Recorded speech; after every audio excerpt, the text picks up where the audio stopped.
السلام علیکم ورحمۃ اللہ وبرکاتہ۔ ناظرین، الحمدللہ آل انڈیا بیت الامداد چیریٹیبل ٹرسٹ تلنگانہ، آندھرا پردیش و مہاراشٹر کی جانب سے لاک ڈاؤن سے پریشان لوگوں میں بلا تفریق مذہب و ملت راشن کٹ تقسیم کا سلسلہ اہل خیر حضرات کے تعاون سے مستقل جاری ہے۔ گزشتہ کل لالا گوڑا سکندرآباد میں بلا تفریق مذہب و ملت لاک ڈاؤن سے پریشان لوگوں میں راشن کٹ کی تقسیم عمل میں آئی۔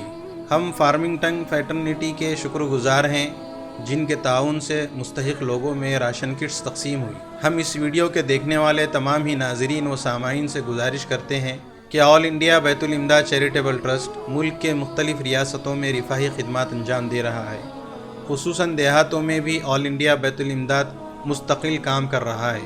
تمام ہی اہل خیر حضرات سے اس نازک صورتحال میں دیہاتوں میں رہنے والے غریبوں اور ضرورت مندوں تک امداد پہنچانے میں آل انڈیا بیت الامداد چیریٹیبل ٹرسٹ کا ہر ممکن تعاون کریں، اپنی اور اپنوں کی فکر کریں، گھر پر ہی رہیں، خوب عبادات اور دعاؤں کا اہتمام کریں۔